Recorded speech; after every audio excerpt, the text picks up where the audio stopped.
y'all know Rich as Colby's dad or Joseph's dad if you've been here that long, but I asked him for a little more formal introduction so that you would know a little more about his background. So Rich graduated from Central Connecticut State University in 1992 with a BA in psychology.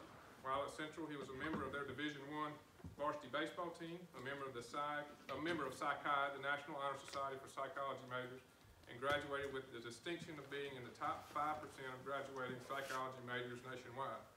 In his professional career, Rich held his first leadership position at the age of 29 when he served as Vice President of Operations for a Fortune 200 company. Later, he served as Senior Vice President and General Manager of the River Landing Companies in Wallace, North Carolina, where he had the responsibility for 250 employees, over 1,000 club members, 2 golf courses, 2 hotels, 3 restaurants, an events and catering operation, a land development business, a real estate business, and a $20 million annual budget. Today, Rich is the CEO of the Association Executives of North Carolina, a company dedicated to educating the employees of over 200 North Carolina associations, as well as serving as liaison to the North Carolina General Assembly and the Office of Governor Roy Cooper. He has served as a board of director for 5 separate organizations, including HCA, where he also served as chairman of the board for 2 years. Rich lives in Wallace with Carrie, his wife of 27 years, and 2 sons, Joseph and Colby. Most importantly, Rich is a Christian who has dedicated the latter part of his career to understanding, embracing, and fostering the dynamic connections between faith and work. So let's all welcome Rich Phaneuf.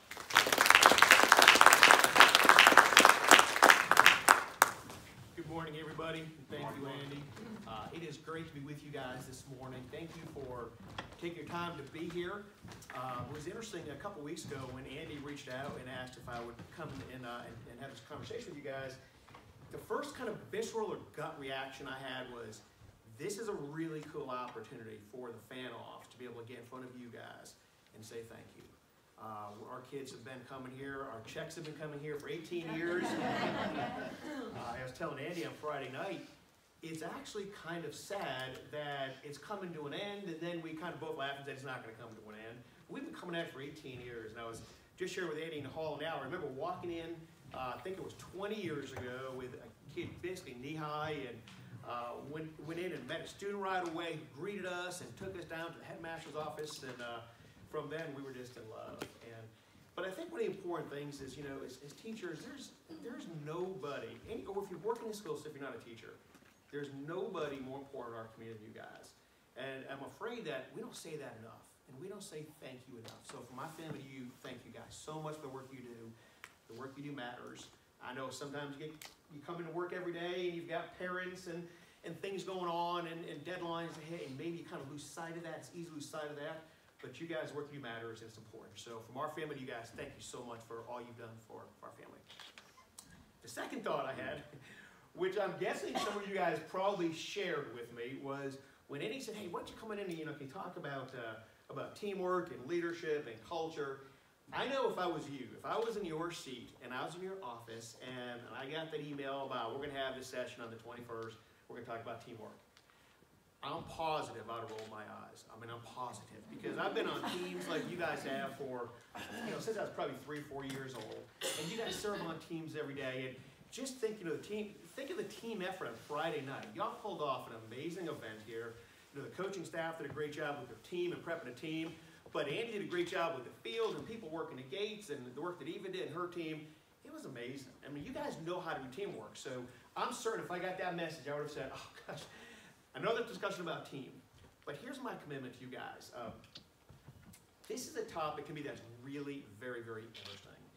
And we're going to talk about it today very differently than we probably ever talked about it before. And we're going to start off talking about why it's so darn tough to be part of a team. And some of the statistics and detail behind them. I'll share some stories with you guys that if you like them, take them back and share them with your students. If you don't, forget them. But hopefully there's a few things you'll take away. But the conversation will change today. And if nothing else, I hope the way that we think about teamwork, the way we think about leadership, about what matters, will change a little bit today. So, one of the cool things about being in a group with a bunch of intelligent people and teachers is you guys are smart people. I'm wondering if anybody knows the number 35,000. It has relevance to your daily life and my daily life. Does anybody know, without looking at Google or calling Siri real quick, does anyone know what we do 35,000 times a day? Choices? choices you make? That is amazing. That is amazing. I've given this talk several times, and nobody has ever got it on the first guess. Yeah, Awesome being a teacher to smart people. Very cool. The data behind this, and it's very well recognized, but the data behind it, Dr. Eva Krakow said that on an average day, an adult human being, it's important because it's not the same for kids, an adult human being will make 35,000 conscious or semi-conscious decisions every day. And it's really interesting. Usually when I say that, people are like, oh, really? Like, I don't think I make 35,000 decisions. But then you start thinking about, I think about my day-to-day. I mean, I woke up, you know, my alarm clock went off, I rolled over and I hit it. That's 2 decisions. I said, snooze, I'm not going to wake up yet. Roll back, I turned on the TV, CNN was on, I said, I want to change it. All these, within the first, like, 30 seconds of my day, I've already made 5 or 6 decisions. So we do make a ton of decisions. By comparison, though, children, especially towards adolescents, they make fewer and fewer decisions every day. Useless fact, but they make about 6,000 decisions every day, conscious or semi-conscious. Adults who make a lot more. So the purpose behind sharing that number, it's actually kind of a cool number to think about how many things we think about every day. But the purpose behind it is this. There's no way in the world we can get 35,000 things right every day. I don't care who you are, how smart you are. We can't get 35,000 things right every day. There's meaningful decisions we make, and there are very important decisions we make. And if we start thinking about the foundation of how we make decisions, that's a big part of what we're going to talk about today. If you think about 35,000 decisions from hitting snooze to the more important things, I think it's really important to kind of get your brain and your heart set on prioritizing which decisions matter the most. And I would argue to you, there's 2 things that matter the most. And there's not that many decisions during the day that factor into these 2 things. The first thing, without question, is the time and relationship you have with God. That has to be the fundamental basis. If we're Christians, that has to be what we think about first. Second thing is the way, the relations and the interactions we have with other people. And I love talking about in terms of choices, because every single time we interact with someone, we have a ton of choices that we make. When we're on teams that we like or don't like, we have choices we make. If we're leaders of groups, if it's Andy's headmaster or your teacher in your classroom, we have a lot of choices how we interact with people. And those choices have a significant amount of consequence. So as we're thinking through this conversation today and choices and the foundations for sustainable teams, I would kind of keep it in the context of saying 35,000 is a big number. That's kind of overwhelming. If we really break it down to things that matter every day, it's how we interact with God and our relationship with Him, and it's how we interact with each other. And if we think about that, the world gets a lot more smaller, and I think in bite-sized pieces that start to make a little more sense. So in a nutshell, here's what we'll kind of cover over the next hour or so. We're going to talk about the purpose of teams. This is a little bit remediary, I think, for a lot of folks, but I think there's also, people think about teams differently. So we're going to talk about kind of the do's and don'ts and pros and cons of that. I want to spend a little bit of time this morning talking about why teams are tough. You know, Eddie and I spent a lot of time talking about teams. And the reality is, teams are difficult. I've been coaches, you guys have had good teams, we've had bad teams, but what is it? And I had a learning I'm going to share with you guys that really changed my life, both spiritually and professionally, about kind of the fundamentals of teams. But I think the first thing is to acknowledge they are tough, and we're going to talk a little bit about why. We're going to talk about a new foundation. It's sort of akin to if you go build a big, beautiful house, if you're not on the right foundation, that house will crumble. It's only a matter of time. And I think relationships with each other, how we build teams, how we build our leadership model, as we're cultivating new leaders for tomorrow, we have to have the right foundation or those teams will be short-lived at best. And then at the end, I'm going to share a couple of really cool stories. I think when you really get that strong foundation, you start to build a really good, sustainable team, some really cool things happen. So, a couple of things I want to start off with about like the purpose of teams. And this first one's very important. It's actually a misguided perception. I was going to say it's wrong, but you know what? Everyone has perception about what teams mean. So the first one I think is very interesting is, I think a lot of times folks think that a team means that it's everyone's job to pull the same rope in the same direction at the same time. You've heard that expression before, but here's the problem. That's too big for anybody. It's just too big of a task to think that everyone has to be fully in sync all the time and pulling together. When you take on a bite that big, it just starts to not work. And then all of a sudden, I might be a first grade teacher, but I see what's going on in the middle school, the upper school, and I start thinking that that is my business. That part of running the school is my business, so I'm going to kind of get into their lane and start looking at what they're doing and being critical of what they do. The reality is, it's just too big for everyone to kind of have the same objective and pull in the same direction all the time. Another one, and this I am going to prove in a moment. I think there's a misguided perception that to have really good teams, you need to have really talented people that need to be together for a long time. They've got to work in sync, you got to learn each other, and over time you start to build good teams. There's truth to that, but that's not required to build a good team. And I'm going to share a proof point with you in a moment. I love this. I'm pretty much a jock, and I know this school's got a long, great tradition of football, so I'm not going to talk all about sports, but I'm going to talk a little bit about it. And I think one of the great leaders of our time is Vince Lombardi. And for a lot of reasons, I'll talk about him in a few more minutes, but I think the way Vince Lombardi looks at teams is right. And it actually makes it manageable and doable for a lot of people. He had a lot of Vinceisms, a lot of quotes, but I think one of his best ones that I ever heard was he said, individual commitment to a group effort is what makes a team or a society work. Really critical there. He never thought that the quarterback had to also run the ball and catch the ball and make the tackles and everything else. It's individual commitment to a group effort. I think that's beautiful, guys. That kind of makes it bite-sized. You start looking at it and you say, if I'm committed to doing what is in front of me today and doing the best that I can, the whole thing works. In fact, I would argue that a great example of teamwork is what happens right here at Hills Christian Academy. If you're that first grade teacher, you've got children that are impressionable to stay in front of you every day. When you stay focused on the work you're doing, you're dialed into them, you're dialed into their parents, you're working with school leadership, you have a lot of things you're doing right there that are very important. It doesn't have to be that you've got to be worried about what's going on next door, or with the next teacher, or the next grade, or the upper school. I know when I served as chair out here for 2 years of our board of directors out here, it seemed like we were constantly in the discussion of what's more important, athletics or academics. And I don't know if Andy was probably in a meeting one time, I think I kind of like stopped my foot. I said, why do we have to choose? It's all important to kids. So is in arts, and so is in music, and it's all important. My college baseball coach was notorious for saying, we're here for an education and baseball's part of that. So in all these discussions about what's more important, I remember the divisions in our school between what's more important. And I think it's actually all important, it's okay.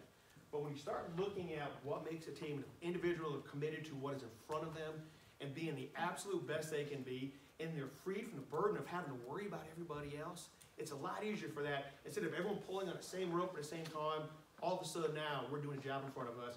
We're focused, we're committed, and we're changing lives. So, very cool. You know, I think I talk a lot about sports, so to bring it into the musical world, and certainly Margot can attest this. I mean, Friday night when you had a bunch of kids, I'm not sure how many kids that was. It was a sea of young children, and they were all singing in tune with each other the national anthem. That is absolutely gorgeous. That was one of the coolest things, and I will never get tired of seeing that. And thank you, Margot, for the work you do with the kids for years. But when you start thinking about like an orchestra, and I'm not a musician. A couple years ago, I started trying to play guitar, and I couldn't figure any of it out. And I talked to my brother, who's very musical, and he said, "You got to understand, when you're playing a guitar, you're just part of the sound that makes up a song. You're not always playing the whole song." And the same thing's true about an orchestra, right? I mean, you've got the string section, the brass section. Together, when they do their own jobs and are committed to being excellent at their job, all of a sudden you make beautiful music. So it's a great concept to kind of get in mind, and I think more so what happens is it frees you up a little bit from the burden of having to carry everybody's weight all the time. I'm going to share with you all a story about probably the most inspiring team that I've ever served on, and I'll start off by telling you I wish I was never on this team. So September 22nd, 2019, so almost exactly 1 month ago, I think many of you probably know my wife, Carrie. Carrie and I were down at Topsail, and we were on our boat. We were cruising around the Sound, and she said, "Hey, it was one of those perfect days. The water was perfect. It was blue sky, and she said, let's go walk around Serenity Point. If you're not familiar, Serenity Point's the very end of the island. It's real pretty. It's big sand dunes." So we pulled our boat up. We docked our boat. We got off. We started walking around. And as I started walking down the beach with Carrie, we ran up to a young couple. And this young couple was kind of looking out in the water, and at the same time, I guess, I looked into the water, and almost simultaneously, the young lady and I both said, "Is that man swimming out there?" And we said, "Yeah, he's probably swimming, and it looks like he's snorkeling." So about another 10 seconds went by, and I kind of walked a little further, I stopped, and I went, "I don't know if he's really swimming. We looked, he's about 50 yards away. I'd say about the length of this auditorium. And we're looking out there and we can see this bathing suit in the water. It was a really nice yellow Hurley bathing suit. And that's irrelevant, but it was really, I'm glad it was neon yellow. So we're looking at him, and finally, I said to the young man, I said, you know, I'm not sure that he's swimming, so let's run out. Would you go out and check with me? And I really didn't want Carrie to have to see what I kind of thought we might get ready to see. And I said to the young man, if you don't want to go with me, that's fine. I'll try to do it myself. Well, we got in our little boat. We pulled out there, and I got about 10 yards away, and it was pretty apparent this man had drowned. And so it's a scene that I hope nobody ever has to see. We pulled up alongside this man, and thankfully this was a young, strong guy with me, and we grabbed him by the bathing suit and kind of slung him up into the boat and laid him down. And it was pretty apparent right there to me that this man was already dead. I mean, he was gray, his eyes were wide open. It was a very, very scary thing to look at. So we turned the boat around, we went up to the shore, and this is where I'll never forget this part of the story. So we got up to the shore. I have no idea what that man's name in our boat was. I know the man that passed away. I know his name was Lee. He had a backpack, his name was on it. But I have no idea who the young man was that helped us. And so we got up to the shore, and then it was on. And another young man came over, the three of us took this gentleman and put him up to the sand, and then a lady who was not a nurse dialed 911. She came over, and she had 911 on the phone. We started doing CPR. We had to pick him up and try to do some Heimlich. And another gentleman ran over with his son. He started doing mouth-to-mouth. And all of a sudden, this team of people, I didn't know any of them, and they didn't know us. We didn't know, no one knew anybody. This team started working absolutely beautifully. Then a nurse came up on the scene. She took over, and a young man came jogging down and said, how can I help? And we said, well, the ambulance is coming. They're way down the beach. He took off and ran as fast as I've seen a human being run down that beach. And two other ladies came up, and they said, what can we do? And we said, well, a boat's coming. So they ran down to the shore to kind of wave the boat in. And all of a sudden, the best I can remember, was about 15 or 16 people who didn't know each other. We didn't know that person laying in the sand. It was a team that just worked beautifully. The other part of that story, which is interesting, was it didn't end well. The man died. And when they got in the ambulance, they pronounced him dead. And it was crazy when they took him away. There was like 15 of us sitting there, and we're like, well, that's real sad. And a couple people were crying, but everyone just kind of scattered off and went their own ways.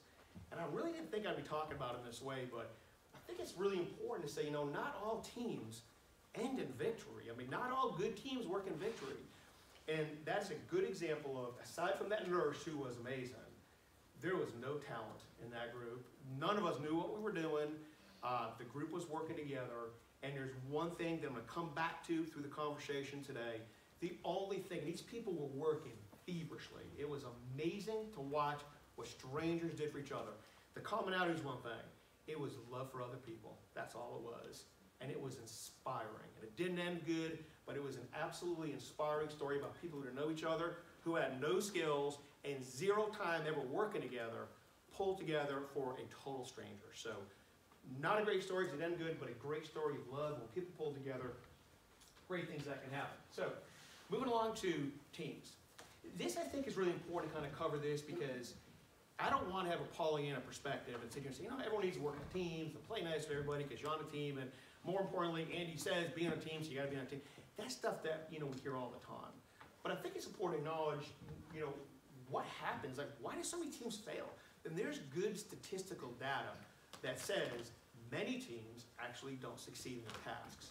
So kind of the first thing why teams fail, I think, is because they lack the correct foundation. If you build a team around talent, talent will get old. If you build a team around people you like, you may choose not to like them in the future. So we're going to talk about the reason why I think building, whether it's an athletic team, a music team, a dance team, a team in your classroom, building it on the correct foundation makes a lot of sense. I am also, at the risk of sounding like Luke, and I'm not going to sing here to y'all, but I do believe most people are good. And I think the whole conversation today is most people are good, and most people want to be successful. And I will not pull Luke and say, all moms belong in St. Luke, because they do too, but I think, if you start with the assumption most people are good, you can start building on some of the challenges. So we're going to go through these real quickly, but the biggest reason why teams fail is communication is difficult. And I don't care if it is with your children or your spouse. Carrie and I have been married for 27 years. I still don't understand her a lot. and I'm sure she doesn't understand me very much. So communication is tough. The problem with communication is it takes, a two-way street. It takes, people having conversation and networking with each other. Second thing, we're talking about more detail, is about commonality.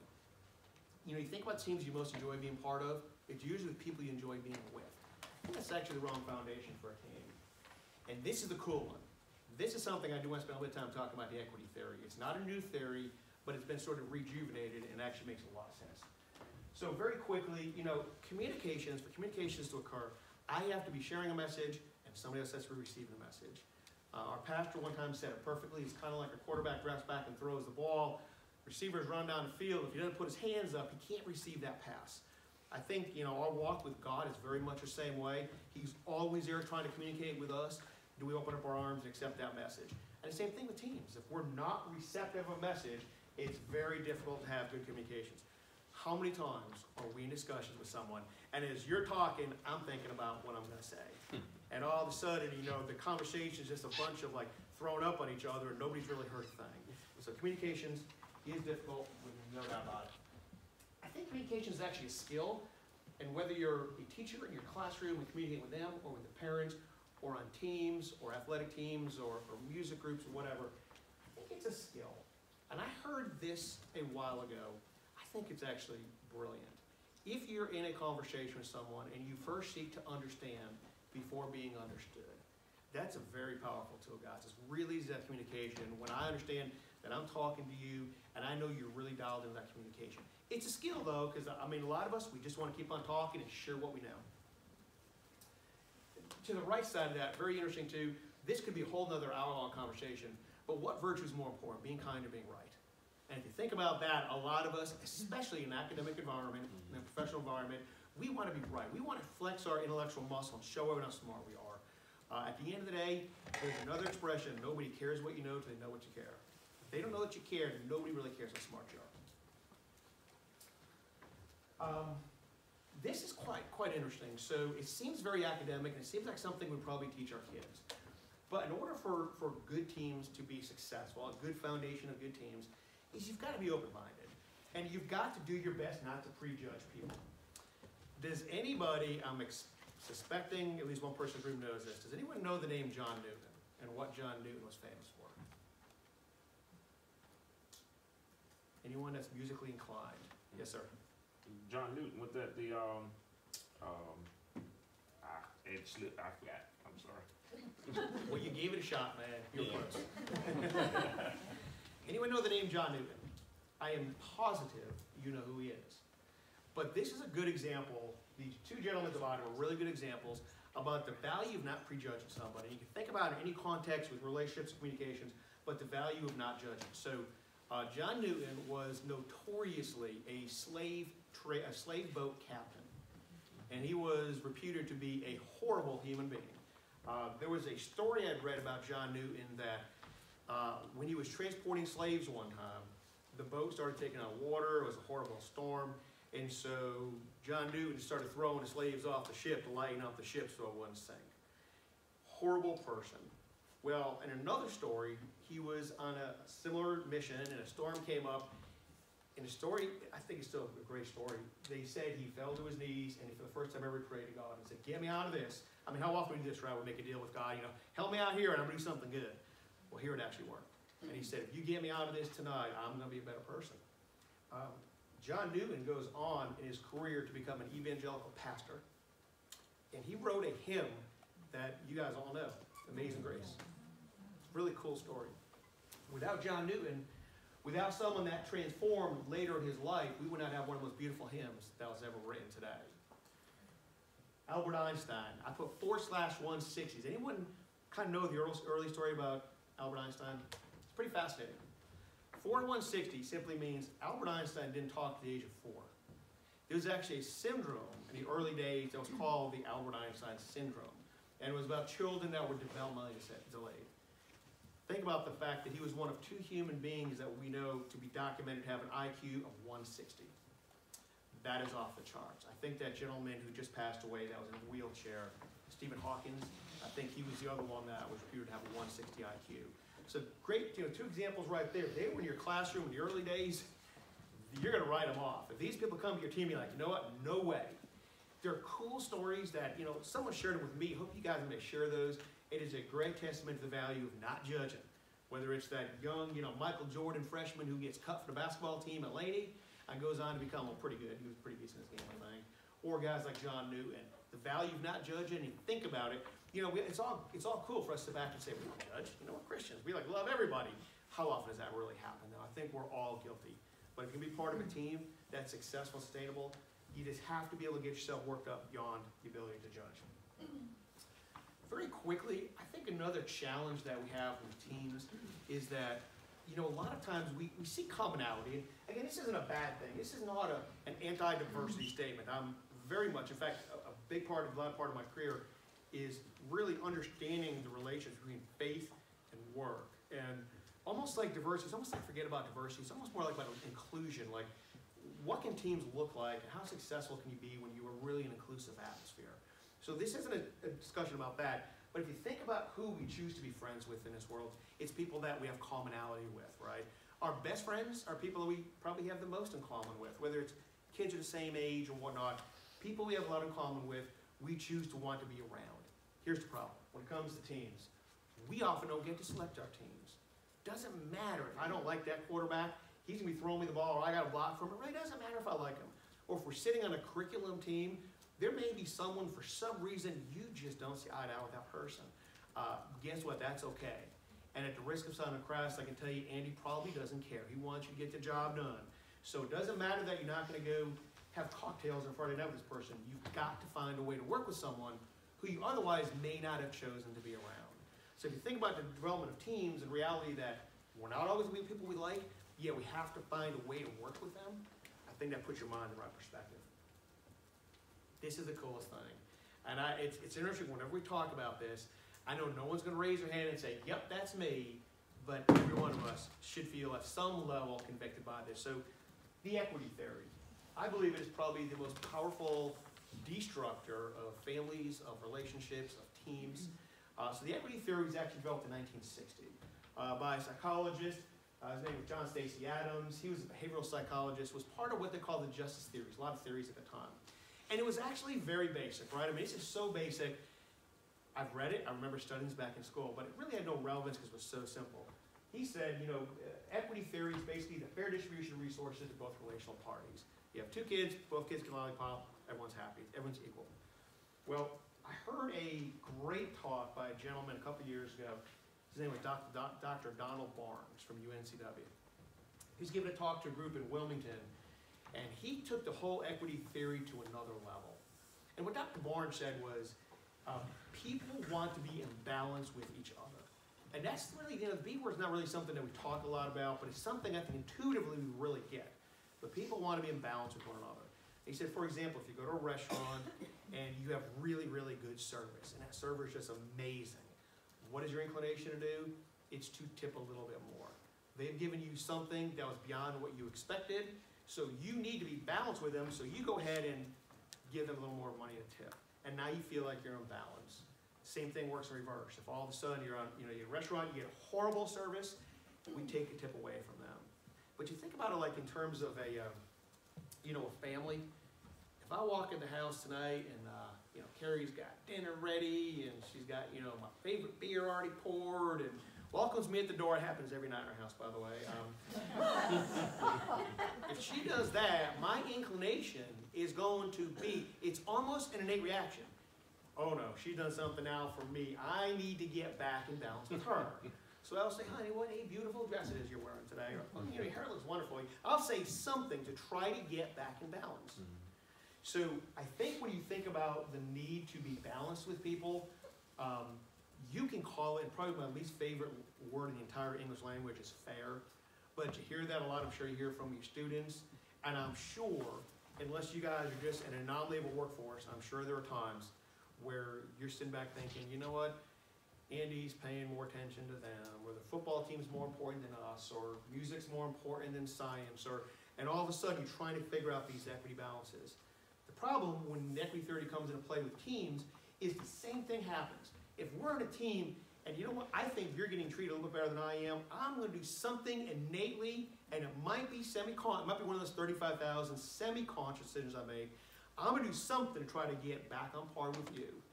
If we're in a meeting and someone's saying, oh, Sue is doing so amazing, and she's just the greatest, and she's just the best, and I make a decision, I jump in behind that and support that. Or equity theory says, you know what? I'm going to try to do something, make sure I bring her down to my level if I can't come up to hers. Equity theory is just a brilliant, brilliant theory. I'm going to start talking a little bit more from a biblical perspective too. But you think about the story in the Bible, the parable of the denarius in the Bible. I'm sure you guys have all probably seen or read that over the years.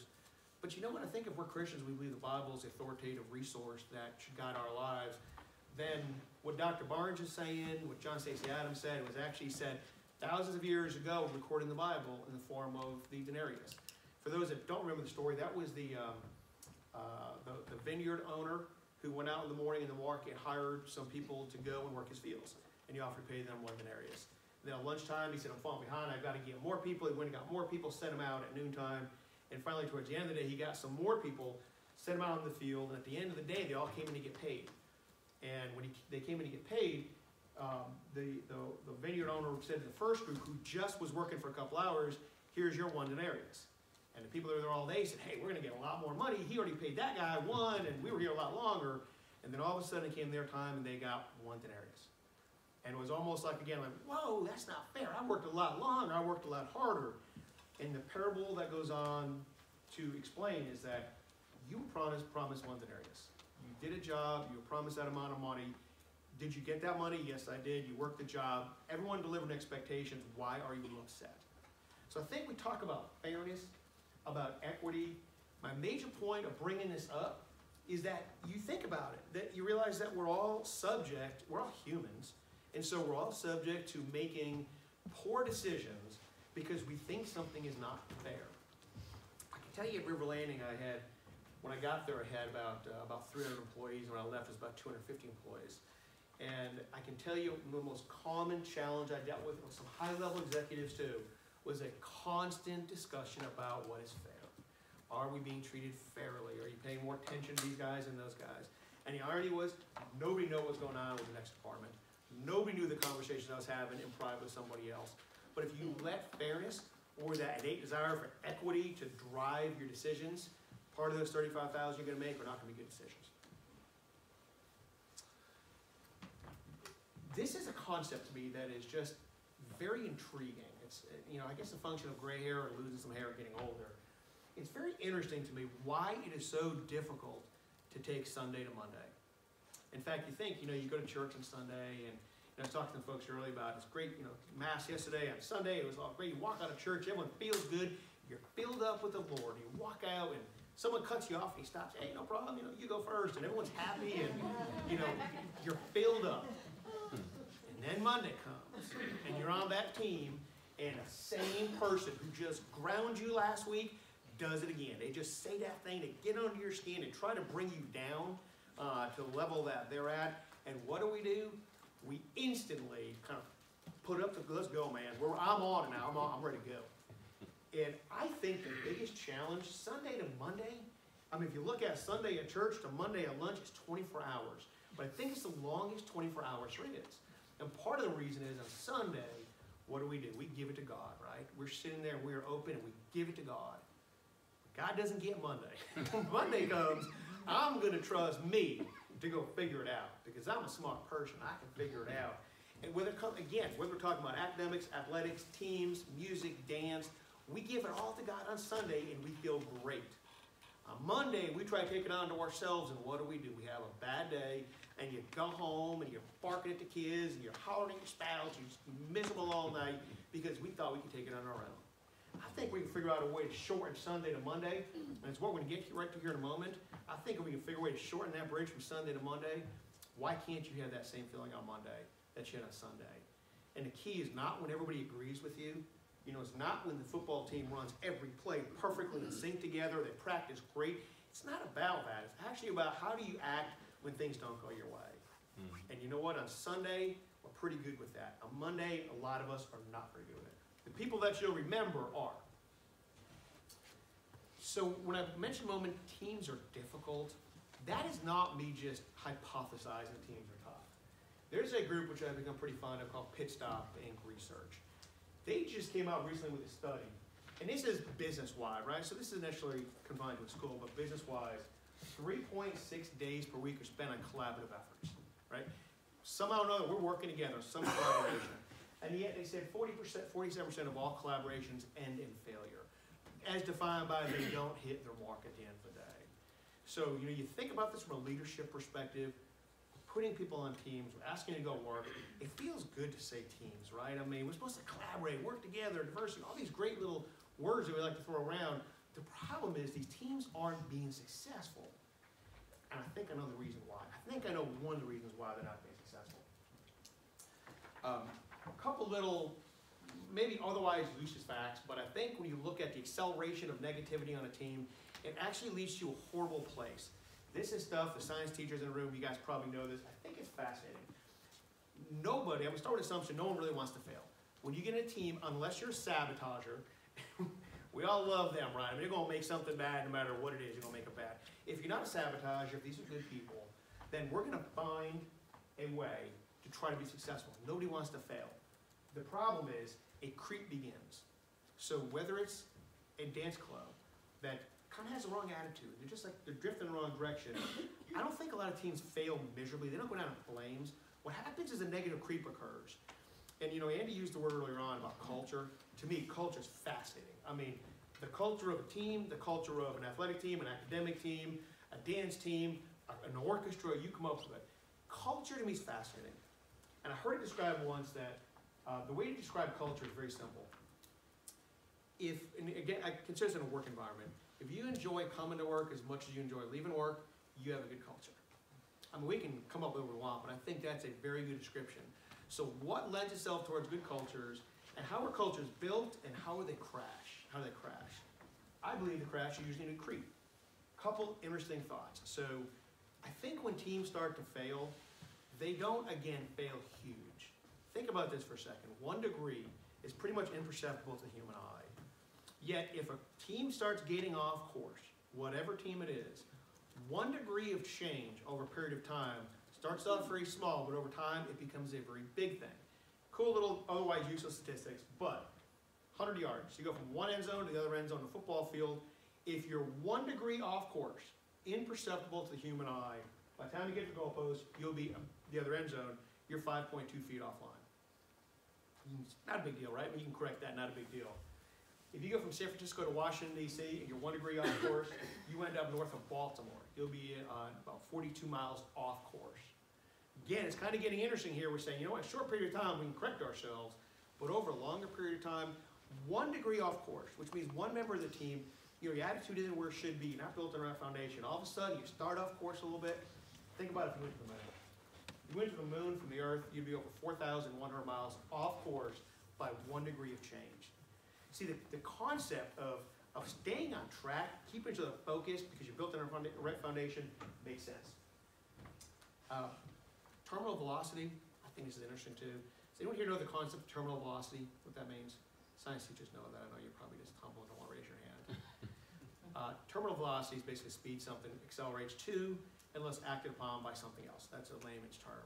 But terminal velocity is an interesting concept because of the last part of the expression, unless acted upon.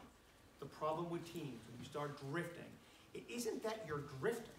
It's like skydivers. I mean, they say falling feels like flying until you hit the ground. So it's the concept of like, you're 1 degree off change, you don't really even know it, and all of a sudden you're over here, and then boom, you run to the mountain. And that happens when someone gets sideways in a meeting. And all of a sudden being Christian is far less important than being right, or voicing your opinion, or getting equal with somebody else. So the creep occurs on teams. If you're on a good team right now, my counsel to anybody is stay intensely focused on what makes up the culture of that team. If you don't even know, and all of a sudden you're way off here and you're way offline. So this is interesting to me. So a lot of us, we talk about the foundation of our teams as being talent, as being smart people, committed people, all that great stuff. What if we actually try to use Sunday and bring it into Monday a little bit more? Everyone in this room, I am certain, you know what God's 2 greatest commandments are, right? Number 1 was love God with all your heart. Number 2, love neighbors like yourself. It is interesting to me that number 2 is not love neighbors like yourself unless they disagree with you, or unless they're Republican or Democrat, or unless they've only got 2 years experience and I've got 25 years. It doesn't say that. There's no comma. There's no qualification for that. And yet, that's a very, very difficult thing. I think when Matthew talks about that in the Bible as reference when Jesus was asked, what are your greatest commandments? I think he actually meant it. So why is it that we find that so difficult? I will submit to you, I think if you use that as your foundation, then things just kind of get easier, right? I mean, things just get easier along the way. I'm guessing probably for the guys in the room, maybe for some of the ladies too, you may think the same sort of things that I thought. I had this great learning that I want to share with you guys. But I thought early on, when we talk about love your neighbors, like, man, that kind of makes me a little soft, right? I mean, you know, at the time, I was running a pretty big company. I'm like, it's all about the bottom right-hand number, and it's about executing on our strategy and strategic objectives and all those buzzwords, which kind of make me nauseated right now. Those were the things that made us great as a team. And what I learned was that's actually not the case. That's not at all the case. So the learning I had, I went to work for a company in the fall of 2016, the Association of Executives in North Carolina. And I was a member of this group for several years. I really liked this group. I didn't realize when I got offered to go there and serve as your CEO that this was a company in failure. We had 9 straight quarters of descending membership. We were deficit spending. If you've ever been in a budget before, you realize you can only deficit spend so long if you have reserves, and then you're out of money. So I don't think I realized that things were as bad as they were. And very quickly on, I had a team of 6 people. I got rid of 5 of them. They were just horrible. And we brought on 1 new person. And all of a sudden, with this team, things started going in the right direction. And we experienced 3 quarters in a row, 4 quarters in a row of membership growth. We started building our reserves. Things were good. So we were up in Newbern on January 15, 2018. And I was pretty happy because, you know what, we resurrected this company, and I had a staff retreat. Now, it was only 3 of us. So I'm sitting in this room in the Newbern Convention Center with 2 staff people. It was interesting. I'm turning 50. One of my staff people was 30, and one was 70. So we virtually had nothing in common. I mean, I'm a recovering Yankee from Boston. The 70-year-old was born and raised outside of Charlotte. The 30-year-old was born outside of Wilmington. So we had really nothing in common. Yet this team that substantively wasn't doing anything differently went from 9 straight quarters of losing to doing good. So I built into my schedule for that day, for that retreat, 5 minutes to ask 1 question. And I'm literally thinking it's like a little kind of get the conversation started. And I said, what's different? Like, what's different now than 2 years ago when we were losing members, we were losing revenue, we were deficit spending? What's different? And I kind of sat back, almost getting ready for my next question, and both ladies almost simultaneously kind of teared up. I went, oh, Lord, I hit a button here. I mean, I don't know what I just said. And they both almost simultaneously said, we love each other. And I kind of went like this explosion in my mind. I'm kind of like, what? It's like, my first instinct, this is very true, I wasn't real comfortable talking about love with 2 women that weren't my wife. And so I'm like, what do you mean? I mean, I'm like, really cool, and they're crying. And they're like, it's just this really emotional moment. And it was almost like this intellectual explosion in my mind. And I sat back for the first time ever, and now this went on for 6 hours. We talked about this. And it was the coolest thing. And we talked about love. We talked about what it means when you love each other on a team. It was incredibly powerful. We are now in our 12th quarter of straight growth every quarter. So there's tremendous power. We didn't make it up. And in fact, we never even talked about the Bible, right? Because at work, you ain't supposed to talk about the Bible. So we never even talked about Matthew and the greatest commandments. It just happened organically, and it was amazing. So we then started asking these questions. So what if we don't rely on our own ability? And these 2 ladies that I was working with were brilliant, both very, very high IQs and very good at everything they did. We said, what does the world look like if we don't rely on our own abilities, our own skills and talents, our own ability to communicate every day? Because if I'm going to rely on me to do it, we sit down across from each other, I'm gonna have to defend my turf, right? What if we gave it all to God? What does that look like? And I think as we're talking about it, tears being shed, I had to get a Kleenex box and bring it to the table. I'm like, I didn't think my planning meeting was going like this. But as we got into it, I started really understanding. And guys, I say this humbly, I've been a captain of almost every team I've ever played on. Even I'm 5'0" and I had a chance to go have my college paid for playing baseball. I love sports. I love like pushing hard and winning and preparing and all this. And it wasn't until January 15, 2018 that I realized that, you know what, there's something much bigger. There's something much bigger to play for. Winning a game, it matters, man. It matters a whole bunch. But in the long run, it really doesn't matter that much at all. You know, the way that you act, the way you interact with people, and the impression you leave on these children's minds, years after you've had them, that's what really matters the most. You know, as we get rolled into this conversation in New Bern, partly because of my discomfort. I mean, I came from a Polish family, and we didn't talk about love. We didn't tell each other we loved. We weren't a huggy family. I mean, so this was sort of uncomfortable for me. And I said, okay, so we love each other, but clearly this isn't like a familial love, right? I mean, it's not like a spouse or a child or a girlfriend or something. So, we kind of got into figuring out so this is what's making us really, really good. We have to explore and really understand it and make sure we fuel it. Here's what we kind of came up with, which I thought is pretty interesting. There's a lot of definitions of love, a lot that matter very much in the world. When it comes to a corporate environment, I think a godly love is the perfect kind of love to have for one another. Even though we can't be God, a godly love, and this is only one person's definition, but if godly love is a decision to love someone even when there's no expectation of reciprocal response. I think that's super cool, man. You think about interacting with your teammates. How often do we say something, hoping they'll say something? And where does a lot of disappointment come into play? It's when someone doesn't respond the way that we would have responded, right? They fall short of expectation. You say, hey, you did a great job with that class, and they're really doing great, and I'm so proud of you. I'm so thankful you to be a teammate of mine. They go, thank you, and they walk away. You're probably like, what in the world? Like, they should hug my neck, or I would have hugged their neck. So all of a sudden, you do things with an expectation of a response. Well, what does it look like when you don't?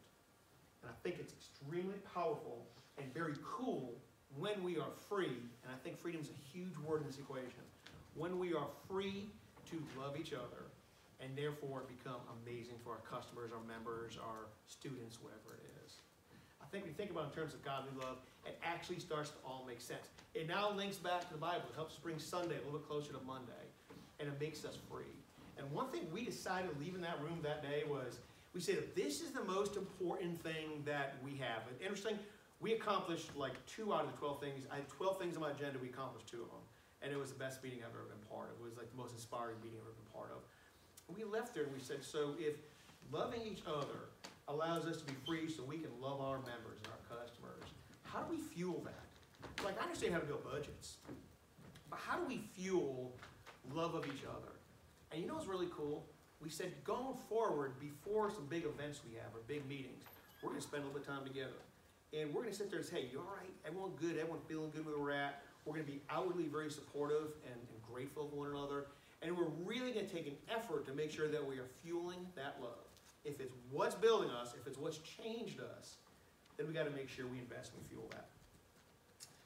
Andy asked me to spend a little bit of time talking about leadership too. Interesting enough, I think leadership and good teams and what makes them both fundamentally, I think it's the exact same thing. I think the foundation of a good leader is someone who loves their people and has the same kind of foundation. But if we used God's greatest 2 commandments as the foundation for being a leader, and I'm going to argue, you guys, I don't care if you're a teacher, you work outside in the fields, or you're the headmaster, you're part of a team because you're influencing students every single day. So whether you're a team of 1 and you're trying to figure out how to be the best you can be, or a team of 15, or the football coach, we all have teams. And therefore, we're all leaders, right? I mean, we all have to be good, strong Christian leaders. So what do you do when you're a Christian leader? Well, the first thing is you're willing to go first. You're willing to get out there and do everything that you're willing to ask someone else to do, you're willing to do it. I'm giving it away here because the second ball popped up inadvertently. Do you guys know where the expression falling on your sword came from? It's a cool expression.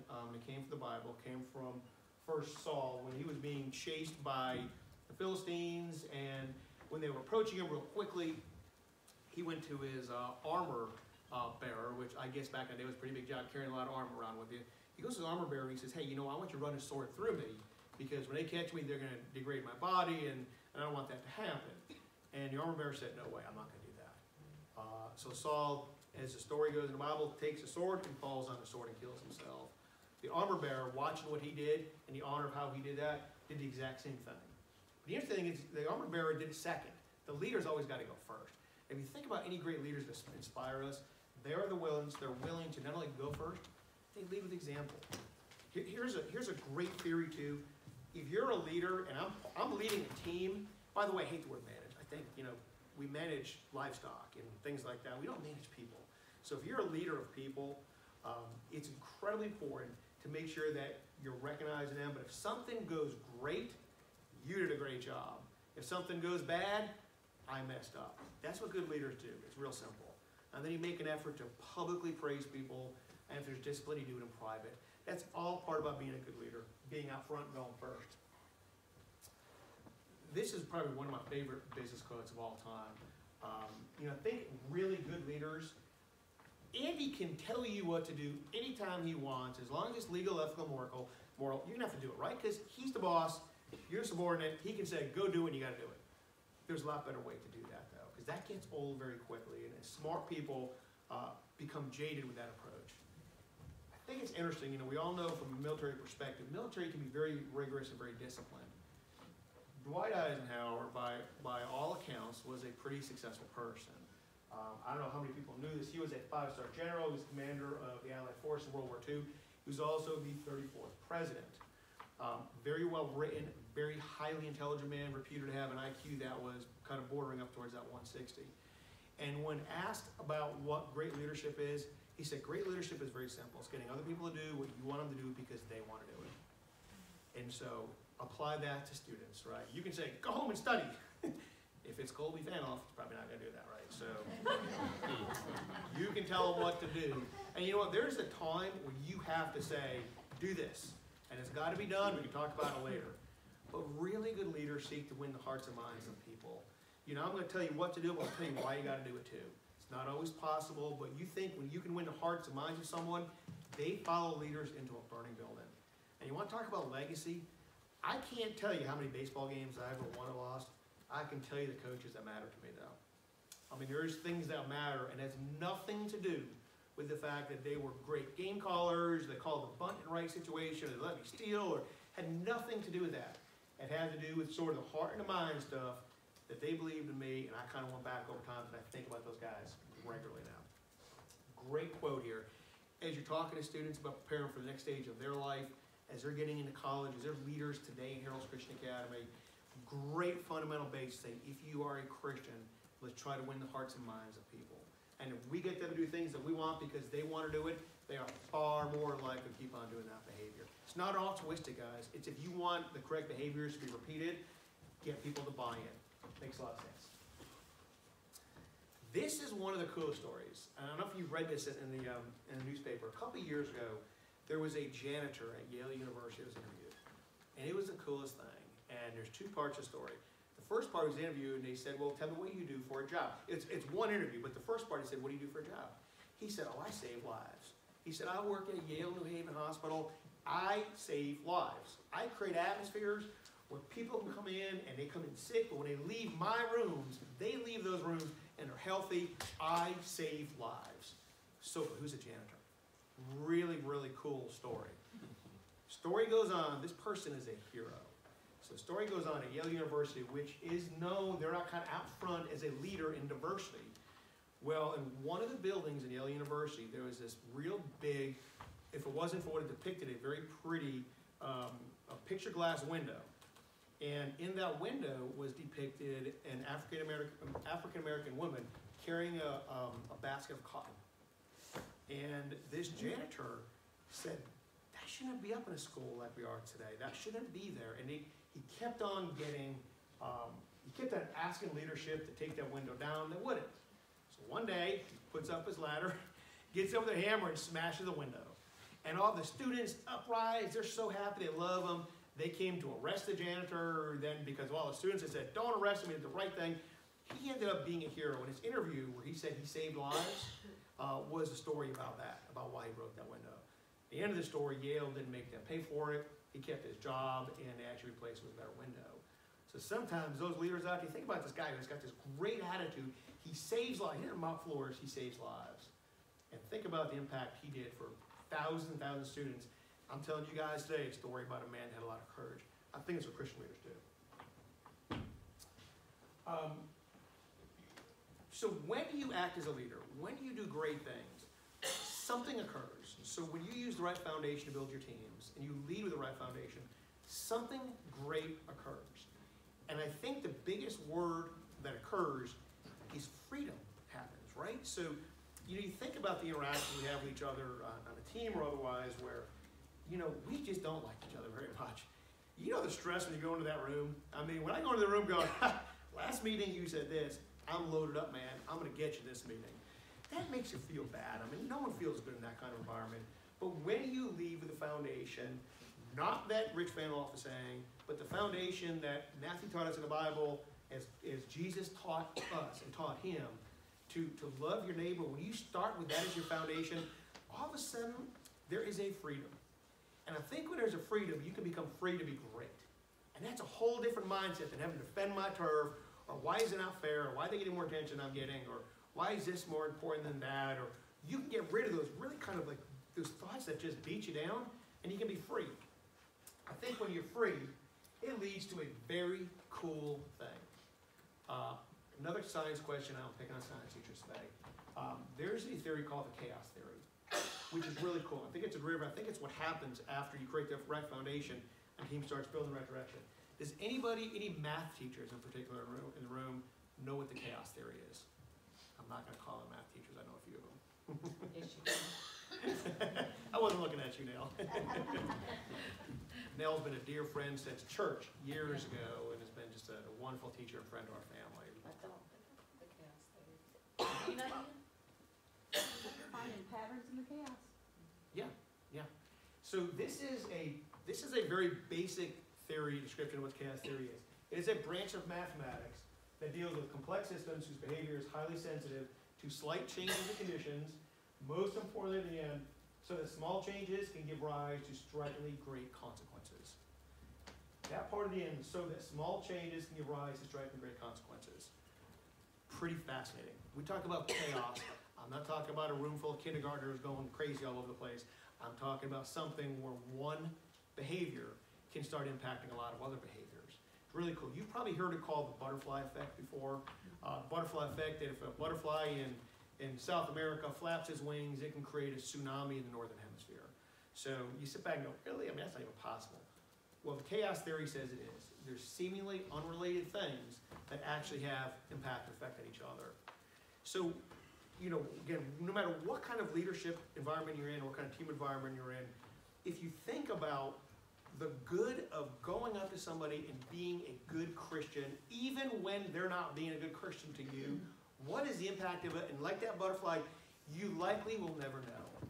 But it doesn't mean that you stop doing it. So if you go with the right foundation, the right heart, and the right mind over conversation, someone does you wrong, you can deal with it better. And also, you might be in a position to do or say something all of a sudden that has this incremental and huge effect downstream in a way that you never know. I hope you guys will think about this.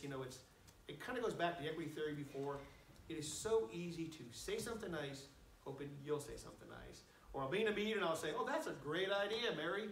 Hoping that Mary says, Rich, that's a great idea too. It's like this back and forth of having to constantly seek equity.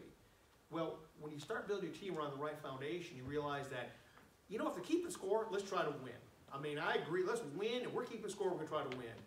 But we're going to do it in a way that honors God. Whether we win or lose, we're going to honor God. On our teams, whether we hit the objective that Andy or leadership has asked or we don't, we're going to honor God with our actions and attitudes. When you start thinking that way, all of a sudden now you're free to do these really cool things that have these effects that are far more than we'll ever know. Chaos theory is something that I wish they taught in school when I was in school. Based on the fact I don't think a lot of people knew what that was. I'm guessing we probably don't teach that very much, but it is a brilliant, brilliant theory that I think makes a lot of sense here.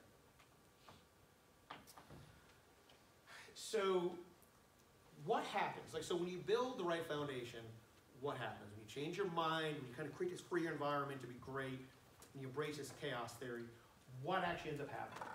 If anybody gets the answer to this question, I'm going to think that you're probably on your phone. But, because this one's never been guessed. Does anyone know? I'm going to give you a couple examples here of great outcomes from a great mindset. Okay, John Landy. Does anyone know the name John Landy? This has never been gotten before. And the reason is, history very rarely remembers the second person. Does anyone know the name Roger Bannister? I saw Coach shaking his head, right? Roger Bannister was a very interesting person. Roger Bannister was the first person to run a mile in under 4 minutes. What is interesting was that physiologists of the day, it's a fascinating read. There's a great story about him, a great book written about him. And physiologists of the day said the human body cannot run a mile in under 4 minutes. It's not possible. So they ran like a 4:01, 4:02, but they said it cannot be done. It's not a matter of dispute. It's physiologically, the human body cannot do it. So Roger Bannister came out one day. It was actually a pretty windy day. The story was he didn't really feel that good that day he went out, but he said, heck, you know what, I'll go out and I'll give it a try. And he breaks the 4-minute mile. He runs in 3 minutes, 59 seconds and change. So just broke it. John Landy, the first guy, did it 30 days later. And nobody knows who John Landy was. But as soon as they realized he could do it, all of a sudden Roger Bannister did it. What's interesting in this book was Roger Bannister went on to become a very noted neurologist and worked on a lot of the really cool things that we now use in medicine. So it was very cool. And then today, as of recently, over 1,400 people have run the mile in under 4 minutes. So when you think you can't do something, you can't. When you change your heart, your mind in a different way, you kind of look at different foundations of how you can think, a lot of stuff becomes possible. Very quick story. For anyone who's ever been to Disney World, you'll appreciate this story. So a good friend of mine, Kevin Brown, he's a very talented speaker. He speaks on one topic, and it's his son, Josh. His son, Josh, was, when I heard his talk a couple years ago, 7 years old, he had autism. Long story short, they go to Disney World. They're staying at one of the resorts at Disney World, and if you've been around children with autism, you know that they like repetition, they like things to be known. So, according to his dad, Kevin, every single morning Josh Brown has apple pancakes. So, he goes to Disney Resort, goes downstairs for first day for breakfast. The waitress comes over, and Kevin's so funny, he tells stories. She was like, she didn't realize she's working at the happiest place in the world. She was kind of grumpy and miserable. And the mom started saying, well, Josh cannot have this, can't have this, can't have this. She said, hold on. She goes in the back and gets the executive chef to come out. The executive chef comes out, starts engaging with the child. The child says, I want apple pancakes. And the chef says, honey, we don't have that now, but I'll make this for you. And so she goes back and makes breakfast. Josh is happy. Very next morning, Kevin wakes up and says, all right, where do y'all want to go for breakfast? She said, I want to go see Aunt B. He said, who in the world is Aunt B? And the mom recalled that the chef was this really big woman, and she was just like bigger than life, big smile. Her name was B. So all of a sudden, the autistic child thought this was Aunt B. And so they go downstairs to breakfast.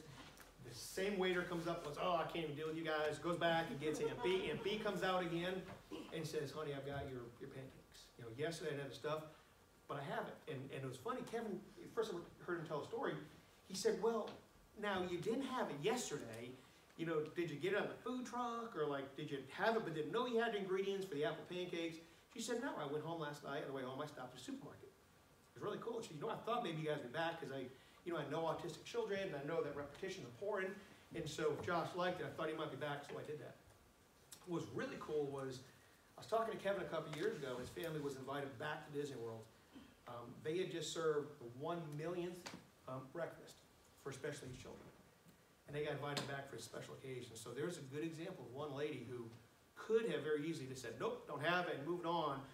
She stopped at a supermarket, and she created a whole culture change at the Disney Corporation, where they said, now you think, we have children with peanut allergies and glucose intolerance, and you name it. There's tons and tons of special needs right now.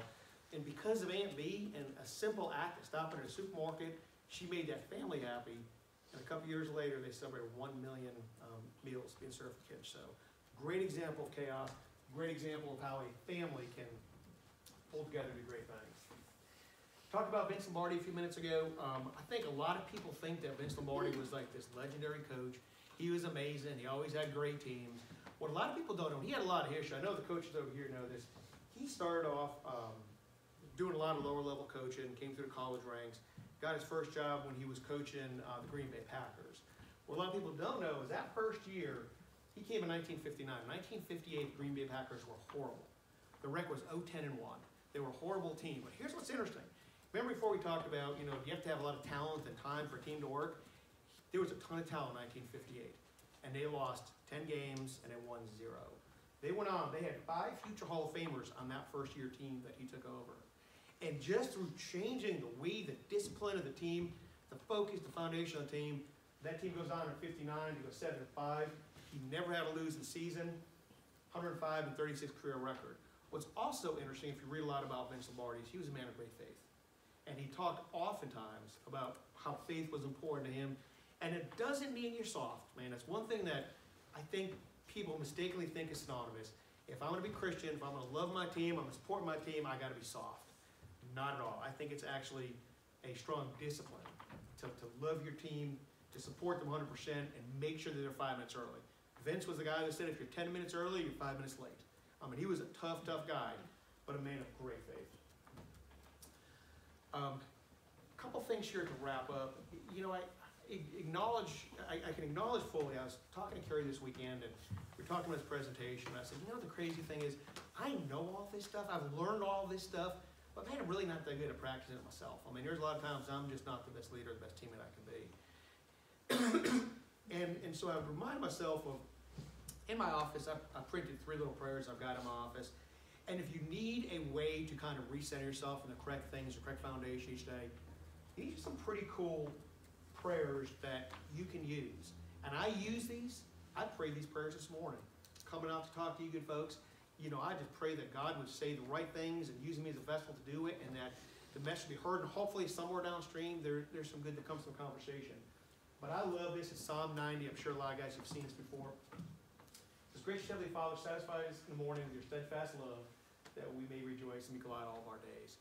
Pretty cool prayer to pray when you're going into a medical appointment, or you're going into a team, you're about ready to have a day or a week that you're not excited about. Pretty cool prayer. I don't think it was by accident that he said, in the morning, fill me with your joy in the morning, then I can have a great day the rest of my day. These are ones I just heard someone tell me. I thought they were fantastic. This last one, I think is so cool. And as teachers, I mean, there's nothing more important than this. It says, God, help me remember that I have influence. Every one of y'all has more influence than you will ever know. You probably don't know how often kids come home and talk about you guys. Mostly in a good way. But they come home and they talk about you guys and things they're learning. Remind me that my life speaks to others about the hope I have in you. I desire to be known as a person who encourages and lifts people up. Pretty cool. Actually, goes right back to Matthew, back to God's greatest commandments again. It's all kind of coming full circle here. Please help me handle my emotions, both good and bad, in a way that honors you. I think that's cool. It is super easy to be a great teammate when things are going well. It is, the character of a person is more about the way you act when you think no one's watching you. The character of a good team or leader isn't when you go out and you pound the other team in oblivion and everyone's rah-rah. It's all about when things are not going good, do I honor God with my actions and attitudes? And if we rely on our ability to do it, I don't know about y'all, I think that's too big of a load to carry. I think we give it to God, it's not. A couple of little kind of quick tips, I guess, for the road here about kind of how to keep yourself centered in the right foundation. First thing is simple. There's over 2 billion Christians in the world. If you guys are part of that big crowd of people, it's actually 31% of human beings today call themselves Christians. Very interesting. But if you're part of that group, you know what? What if we start to live our faith every day? And I'm not suggesting that you guys don't already do that. I'm suspecting that you work at Harold's Christian Academy because you're very good at that. And being a Christian matters to you. And if you're not a Christian, there's tremendous amounts written in the Jewish faith and the Islam faith that say almost the exact same things about love and how to relate with other people. So you know what? It's almost like create an atmosphere where it's okay to live your faith. And it doesn't mean coming in, waving a Bible all around. It means come in on Monday with the same heart you had Sunday. And on your teams, make sure it's cool to do that. I don't know if you guys are fans of Chick-fil-A. I am. I think they're a great restaurant. They're one of the fastest growing chains of restaurants in the world right now. And the owner of Chick-fil-A, you know, if you ever pulled off the highway on Sunday and they're closed, everyone kind of, oh man, I can't believe they're closed on Sunday. But he closed on Sunday because it's something that's important to his faith. His kids that now basically run the business have been approached, as you can imagine, by untold suitors to acquire the company or take it public. And they don't for the simple reason that once we go public, the world is going to make us open up on Sunday and start doing things in a way that we don't think. So they've kept it private. Even though there's estimates that it's cost the family hundreds of millions of dollars, they choose to live their faith. But I love what their vision statement says. It says to glorify God by being a faithful steward of all that's entrusted to us. And I love the last part, to have a positive influence on all that come in contact with Chick-fil-A. That's their vision statement. And you know what, it works. I mean, they are doing amazing. So if you've got a team right now that feels like it's maybe 1 degree or 2 degrees off course, it's sliding a little bit, you can throw up your hands and go, well, I don't know the right people on a team, or you can say, I want to get back on course, and one way you do is by clarifying your vision. And I'm not talking, please understand, I am not talking about coming up with a fancy mission statement that nobody knows or cares about or can even remember. I'm talking about very simple things. The Disney Corporation, they don't have a vision statement, they don't have a mission statement, they don't have a statement of anything other than a statement of purpose. And the Disney Corporation's statement of purpose is very simply, it is to make people happy. And they said, I love that because anybody, from someone sweeping the roads to the CEO, knows what it means to make someone happy. I think this is cool. Mr. Caffey, the owner, the founder of Chick-fil-A, said, I want everyone that comes in contact with our company to leave with a positive experience. Pretty cool. Right foundation, again, I'd argue very strongly, goes right back to everything we're talking about. Have the right foundation, stay behind your principles, even if it means you're going to lose about 25% of your revenue fast foods on a Sunday. He loses a quarter of his potential revenue. He stands behind living his faith. I think it's really awesome. Today, what's really cool about the chaos theory is it doesn't take a PhD to figure this one out. I mean, this is the sort of thing that today, tomorrow when the kids are back, you can do those things. These are cool things that, I know you're coming in, you've got your job to do tomorrow, you got teachers, and you got parents, and you got leadership, and you got a lot of things to do. But if you kind of set in your day to say, I'm going to figure out one way each day to do something good, and the teams that I'm on right now that maybe aren't highest functioning, I'm going to figure out a way to get that little, maybe back on path a little bit better. Or for a high functioning team, Lord knows football team's doing great right now. I mean, how do you keep that focus going in the right direction, make sure the foundation's right, and spend time with your teams, man, talking about what's important. Very quick little story. This was fascinating. So, I don't know if you ever heard of the 10-5 rule. I never had, and several lifetimes ago, I was doing some consulting work for the hospital industry. And part of what we did quality improvement consulting hospitals. And there was a hospital in South Carolina that was in the bottom 5% in the country for mortality rate and major complications rate. In essence, they were killing a lot of people, and a lot of people get very sick there, way more than they should have. They were in the bottom 5% for clinical outcomes. And yet, they were, as measured by our company, objectively, they were in the top 5% in patient satisfaction. So I'm sitting there thinking, how in the world do you kill so many people and everyone loves you? And so I read this article. The CEO's name was Roddy. I called up Roddy and said, can I come see you? So he said, sure, come on and see me. So I walk in the front door. You guys have all been to a hospital. Keep in mind, there's really no good reason to go to a hospital. Even if it's for the birth of a child, it's still kind of scary, right? I mean, you're going in, you're nervous, everyone's, anxious, and you're excited, or it's, someone's sick, or we talked about Wright before. I mean, a lot of our hearts have been torn with Wright going through what he's going through right now. So you go to a hospital, it's not happening. So I walk into the front door. It's a small little hospital, a little country hospital. I walk in, and this lady behind the registration desk, she's rolling silverware in a cloth napkin. She's rolling silverware, and she stands up, and she says, good morning. I said, good morning. And I started walking towards her. She said, that is a lovely tie. I said, thank you. I said, I don't really like it, but thank you. That's a very nice compliment. Who are you here to see? I'm here to see Roddy. She goes, great, have a seat. I'll give Mr. Roddy a call. He came out, took me back, and it was interesting. We're walking down the hallway. I'm not suggesting, Andy, you have to do this, but it was really cool. He's walking in the hallway, and he stops, and he goes to I think it was a CNA, and he stops this real young lady and takes out of his pocket a $5 gift card for, I forget, it was a grocery chain in South Carolina. and he gives us a little gift card and says, you know what, I saw you doing something amazing the other day. Thank you for being awesome the way you are. She went, oh, great. She took the card and walked away. Really cool. And Roddy said he does that once a week. He gets a $5 card once a week, puts in his pocket, and tries to catch someone doing something great. And so we sat down in his office and I said, how do you do it, man? It's like, how do you do this? I know Andy's going to have a lot of requests for free line cards now, right? You're welcome. So I said, Roddy, how do you do it, man? He said, well, first of all, we're trying to improve our clinical outcomes. But I want to make sure people have a good experience because people are afraid when they come to the hospital. I said, how do you do it? He said, what was your experience when you walked in the front door today?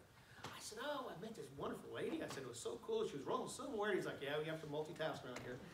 He said, well, how did she greet you? And I said, well, she stood up, first of all, which was really cool. How often do you get the, can I help you, from behind the counter? She said, good morning. I said, good morning. She said, what'd you say then? I said, she complimented my tie.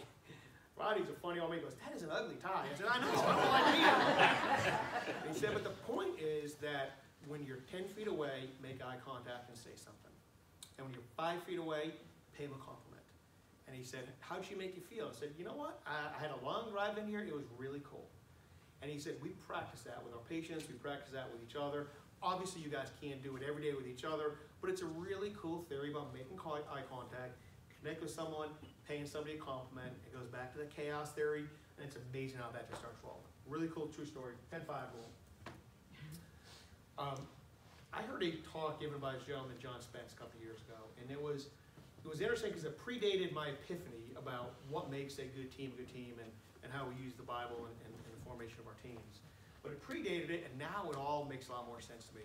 This guy's name was John Spence, and he wrote this great book, and in the book, probably the most important thing he said was, at the end of your life, when your life is done and you've died, and you're sitting in a casket, everyone kind of walks by your casket, nobody's going to remember what kind of car you drove, what kind of vacations you went on, what kind of house you had. They're going to remember how much you loved them. I remember thinking that a couple years ago, yeah, that's kind of cool, I guess, but hey, I gotta work and make money now, right? And so I thought it was a great thought. And then January comes, 2018, and I had this epiphany about we're doing really well because the team loves each other and they're free to love our members. And all of a sudden, great stuff is happening all the time because the freedom created. I think back to John Spence. I think back to the greatest commandments. I'm like, you know what? I totally get it now. We're not relying on ourselves. We're giving all right back to God. And I'll end with this, and I'm happy to take any questions, talk more if you guys would like.